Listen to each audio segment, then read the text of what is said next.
గన్నవరం మాజీ ఎమ్మెల్యే వల్లభనేని వంశీ అజ్ఞాతంలోకి వెళ్లారు. ఆయనపై హత్యాయత్నం కేసు నమోదైనప్పటి నుంచి వంశీ అందుబాటులో లేరు. పోలీసులు ఆయన్ను అరెస్ట్ చేయడానికి ప్రత్యేక బృందాలను ఏర్పాటు చేశాయి. హైదరాబాద్లో వంశీ కోసం గాలిస్తున్నట్లు తెలుస్తోంది. హత్యాయత్నం కేసు నమోదు కావడంతో గన్నవరం మాజీ ఎమ్మెల్యే వల్లభనేని వంశీ అజ్ఞాతంలోకి వెళ్లారు. ఆయన అనుచరులు తనపై దాడికి పాల్పడ్డారు అంటూ నూతక్కి సునీల్ అనే వ్యక్తి విజయవాడ మాచవరం పోలీసులకు ఈ నెల 17న ఫిర్యాదు చేశారు. దీంతో పోలీసులు కేసు ఫైల్ చేశారు. వంశీతో పాటు 8 మందిపై హత్యాయత్నం సహా పలు కేసులు నమోదయ్యాయి. కేసు నమోదైన సంగతి తెలిసిన దగ్గర నుంచి వంశీ ఎవరికీ అందుబాటులో లేకుండా అజ్ఞాతంలోకి వెళ్లారు.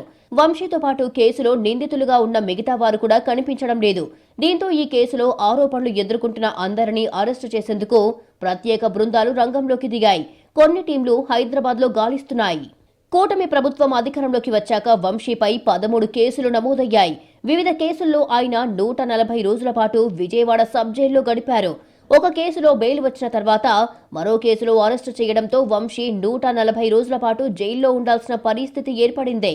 అన్ని కేసుల్లో బెయిల్ వచ్చిన తర్వాత వంశీ నియోజకవర్గంలో యాక్టివ్ అయ్యారు.